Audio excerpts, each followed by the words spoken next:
Naším dalším hostem u nás ve studiu se stal pan doktor Ivo Šanc.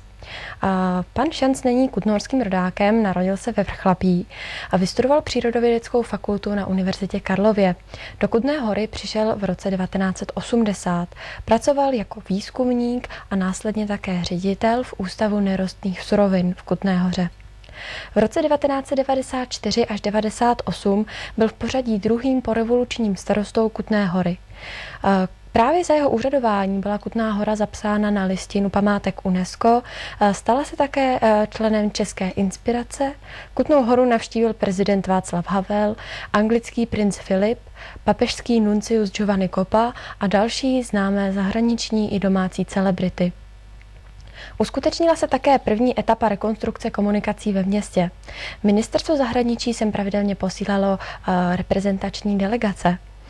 Doktor Ivo Šanc díky tomu také ovládá angličtinu, španělštinu a také ruštinu. V roce 1998 se stal opět starostou Kutné Hory, svůj mandát ale nedokončuje. Následně odchází na zahraniční nabídku do Kosova, kde se stává pracovníkem mise OSN, který znovu buduje poničenou infrastrukturu. Chcete ještě něco o této pozici dodat? Do Kosova jsem šel na půlroční smlouvu. Nastoupil jsem tam jako mezinárodní starosta města Gnjilane a oblasti celkově asi se 120 000 lidmi. Nakonec jsem tam zůstal 4 roky. Ten 3. rok jsem dělal vlastně mezinárodního primátora Prištiny, hlavního města, a pak 4. rok jsem tam působil jako expert Rady Evropy na reformu veřejné správy. A moje další otázka je, jaké zkušenosti si přinese člověk z takovéhoto poslání a co vás vedlo pustit se přece jen tak trošku do nebezpečné práce? No, pro mě to byla ohromná výzva a vlastně se mi tím naplnila i skoro řekl bych celoživotní touha pracovat na mezinárodní úrovni v instituci, jako je Organizace spojených národů, a v oblasti, kde opravdu bylo hodně co řešit. A nebylo to až tak nebezpečné, jak by se mohlo zdát. Snad s výjimkou toho 1. roku to se tam opravdu ještě dost i střílelo, ale ne po nás, naštěstí. Ale byla to práce, která přinesla spoustu zkušeností, spolupráce s mezinárodním týmem. Dělal jsem s lidmi z celého světa, šéfoval jsem týmu, kde jsem měl odborníky od Indie, Japonska přes celou Evropu až po Latinskou Ameriku nebo Spojené státy. A taková ta zkušenost možná i svým způsobem i negativní pro práci na kutnohorské radnici, tak tam člověk viděl takové problémy a musel je řešit, proti kterým tady spousta těch dnešních našich pseudoproblémů se jeví jako naprosto zbytečné, podružné a nicotné. Četla jsem některé vaše předvolební materiály, přesto by mě zajímalo ještě něco o vašem hnutí Šance. Můžete našim divákům nějak popsat? No, tak v loňském roce mě oslovila řada lidí, řada občanů Kutné Hory s tím, že by bylo dobře pustit se do řešení problému Kutné Hory a dělat to trochu jinak, než to dělají politické strany a než to dělala radniční garnitura, současná i ty předchozí. A domluvili jsme se na tom, že nejlepší forma bude založit plně nezávislou skupinu, nespoléhat na politické strany a na jejich aparáty a na styl práce politických stran, ale orientovat se spíš na občanské a neziskové aktivity.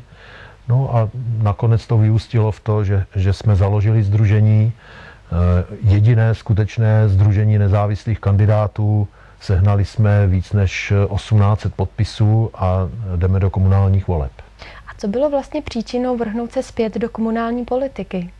No tak asi bych měl říct, že to byla mladická nerozvážnost, ale věk už tomu neodpovídá, a to samozřejmě je nadsázka, ale ten osobní důvod je asi takový, že jsem usoudil, že po letech v zahraničí, protože kromě toho Kosova jsem ještě strávil 2 roky v Bruselu, v Belgii, a pak jsem pracoval, nebo pořád pracuji v soukromé sféře, tak jsem usoudil, že by nebylo marné udělat zase něco pro společnost, pro město, pro lidi kolem sebe, a ta práce na radnici, to je ohromná výzva, prostor pro realizaci takovýchhle záměrů. Tak asi to byl ten důvod. Jako budoucí starosta budete řešit po zrušení okresu mnohem větší aparát svého úřadu. Nebude to v současné době úspor určitě lehká věc. Jak se s tímhle vypořádáte? Tak přiznám se, že řízení úřadu a řízení vlastně přenesené státní správy a toho úřednického aparátu není to, co by bylo mojí hlavní prioritou. Jo. Tam já spolehám na to, že s pomocí rady a zastupitelstva, že se podaří splnit takovou tu dohlížecí funkci a posílit ty struktury a zlepšit fungování, i třeba s tím, že není nutno držet nebo rozšiřovat počet úředníků takový, jaký je.